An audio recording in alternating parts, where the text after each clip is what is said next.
Doctor, I want to talk about salt. A lot of people have high blood pressure, so stay away from salt.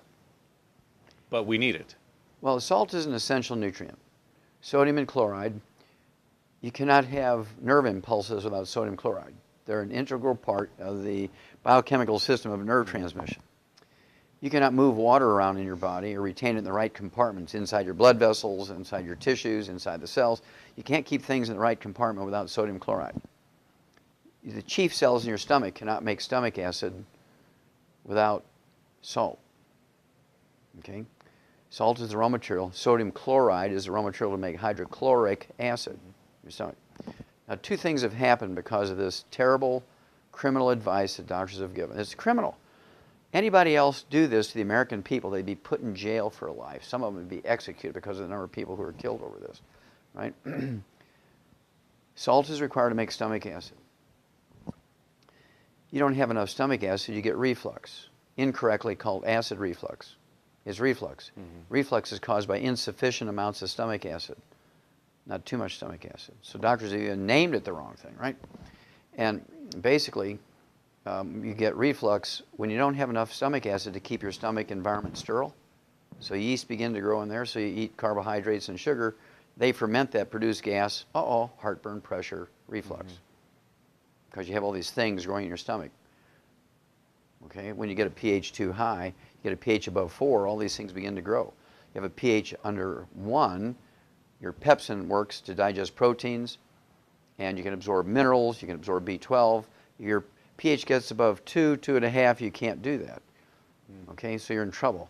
I mean, you can take tons of iron supplementation, and if you don't have any stomach acid, you can't absorb iron. Now, here comes the most terrible thing that's happened to America because of this inappropriate advice. Well, there's two things. One, you go back to 1995, 750 people died during a triple-digit heat wave in Chicago. It was a 2-week heat wave, 1995, I believe it was.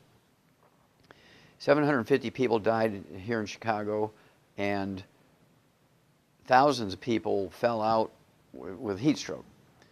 The first thing they give them intravenously on the way to the hospital when they get heat stroke is saline solution, which is salt water, yeah. And it's absolutely criminal that these 750 people who died were all ones who were on a salt-restricted diet. They're all seniors who were on a salt-restricted diet. They died of heat stroke because these doctors didn't have the courtesy to call these people up in good manners, just to call up and say, look, whether you believe in the salt-restricted diet or not, right now you need to put a couple of tablespoons of salt in a gallon of water, be sipping on that until the heat wave goes away. But they didn't do that.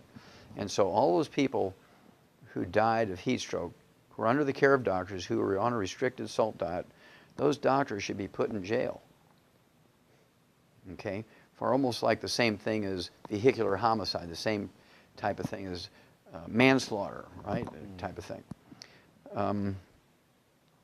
Then here comes the big one.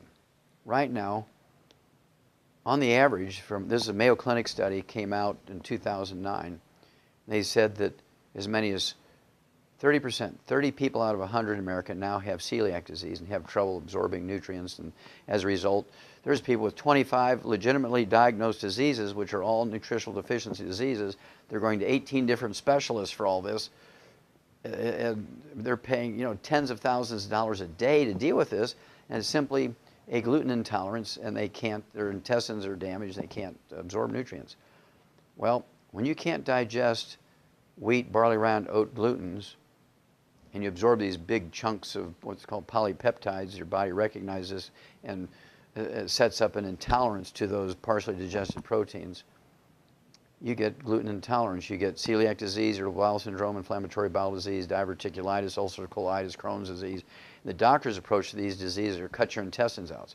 I can't understand how you have a malabsorption problem, they want to cut your intestines out. That's really dumb. But at any rate, because they have you on a salt-restricted diet, you cannot make stomach acid, so your pepsin won't work, and you cannot digest proteins, including the protein of wheat, barley, round, oats. Now, again, there's a big research project come out in 2009 that said, it used to be people got celiac disease when they were kids. And if you recognize it, you can save them from all these terrible diseases because you can get them off of gluten and they'd be fine. Well, now people who could eat gluten with impunity. They were really big on eating wheat, barley, rye, and oats, no problems. And suddenly now at age 50 or 60, they become gluten intolerant. Well, that's because over the years on a salt-restricted diet, they couldn't digest wheat, barley, rye, and oat glutens down to their simplest amino acids. Big chunks called polypeptides are being absorbed. They set up an intolerance to it.